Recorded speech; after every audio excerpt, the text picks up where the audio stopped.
വർഷം തുടങ്ങുമ്പോൾ 7-ാം ഭാവത്തിൽ ശനി നിൽക്കുന്നതുകൊണ്ട് നിങ്ങളുടെ സ്വകാര്യ ജീവിതത്തിൽ ചില പ്രശ്നങ്ങൾ വന്നേക്കാമെങ്കിലും ജൂൺ 2-ന് സംഭവിക്കുന്ന വ്യാഴമാറ്റത്തിന് ശേഷം നിങ്ങളുടെ സാമ്പത്തിക സ്ഥിതി കുതിച്ചുയരാൻ പോവുകയാണ്. 11-ന്റെ ഉച്ചവ്യാഴം കണ്ടകശനിയുടെ ദോഷങ്ങളെ ഇല്ലാതാക്കുമോ എന്നും തൊഴിൽപരമായി വലിയ മാറ്റങ്ങൾ വരുമോ എന്നതിനെക്കുറിച്ചെല്ലാം നമുക്ക് വിശദമായി പരിശോധിക്കാം. ശനി ഇപ്പോൾ 7-ാം ഭാവത്തിലാണ് സഞ്ചരിക്കുന്നത്. ഈ കാലയളവിൽ വിവാഹ തടസ്സമുണ്ടാകും. വിവാഹം കഴിഞ്ഞവർക്ക് ദാമ്പത്യ ജീവിതത്തിൽ പ്രശ്നങ്ങളും ഉണ്ടാകും. എന്നാൽ ജൂൺ 2-ാം തീയതി ലാഭസ്ഥാനത്തിലേക്ക് വ്യാഴം മാറുമ്പോൾ ഈ പറഞ്ഞ പ്രശ്നങ്ങളെല്ലാം മാറുന്നതാണ്. മാത്രമല്ല, ജോലിയിലുള്ളവർക്ക് ജോലിയിലുണ്ടായിരുന്ന അമിതഭാരവും ജോലി ഉപേക്ഷിച്ചാലോ എന്ന് തോന്നും വിധം ഉണ്ടായിരുന്ന മാനസിക സമ്മർദ്ദവുമൊക്കെ മാറും. സാമ്പത്തികപരമായി വലിയ നേട്ടങ്ങളുണ്ടാകുന്ന സമയമാണിത്. വ്യാഴം 7-ാം ഭാവത്തിലെ ശനിയെ ദൃഷ്ടി ചെയ്യുന്നതിനാൽ ദാമ്പത്യ ജീവിതത്തിലെയും ബിസിനസ്സിലെയും പ്രശ്നങ്ങൾ കുറയും. സർക്കാർ ജോലിക്ക് ശ്രമിക്കുന്നവർക്കും മത്സര പരീക്ഷകൾ എഴുതുന്നവർക്കും വിജയം നേടാനുള്ള സാധ്യതയും വർദ്ധിക്കും. 12-ലെ കേതു വിദേശയാത്രയ്ക്കുള്ള തടസ്സങ്ങൾ നീക്കും.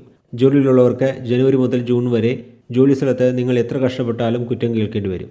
മേലുദ്യോഗസ്ഥർക്ക് നിങ്ങളോട് അതൃപ്തി തോന്നും. സഹപ്രവർത്തകർ പാറവയ്ക്കാനും സാധ്യതയുള്ള സമയമാണിത്. പക്ഷേ ജൂൺ 2 കഴിഞ്ഞാൽ പ്രമോഷൻ ലഭിക്കും, ശമ്പള വർധനമുണ്ടാകും, പുതിയ ജോലി അന്വേഷിക്കുന്നവർക്ക് മികച്ച അവസരങ്ങൾ ലഭിക്കും. സാമ്പത്തികപരമായ കാര്യങ്ങളെക്കുറിച്ച് നോക്കുമ്പോൾ 2026 കന്നിക്കൂറുകാർക്ക് മികച്ച വർഷം തന്നെയാണ്. ആദ്യ പകുതിയിൽ വരവിനത്തെ ചെലവുണ്ടാകുമെങ്കിലും ജൂൺ മാസത്തിന് ശേഷം വരുമാന സ്രോതസ്സുകൾ അധികരിക്കും. ഒന്നിലധികം വഴികളിലൂടെ പണം വരും.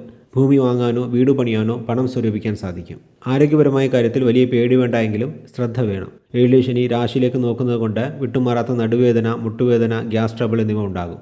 മൊത്തത്തിൽ നോക്കുമ്പോൾ 2026-ൽ കണ്ടകശനി വ്യക്തിജീവിതത്തിൽ ചില പ്രശ്നങ്ങൾ ഉണ്ടാക്കിയേക്കാമെങ്കിലും ജൂണിന് ശേഷം വരുന്ന ഉച്ചവ്യാഴം നിങ്ങളെ കാത്തുരക്ഷിക്കും. സാമ്പത്തികപരമായും വലിയ ഉയർച്ചകൾ ഈ വർഷം കന്നിക്കൂറുകാരെ കാത്തിരിക്കുകയാണ് എന്ന് പറഞ്ഞുകൊണ്ട് ഈ വീഡിയോ ഇവിടെ നിർത്തുന്നു. അടുത്ത വീഡിയോയിൽ കാണുന്നതുവരെ എല്ലാവർക്കും നന്ദി, നമസ്കാരം.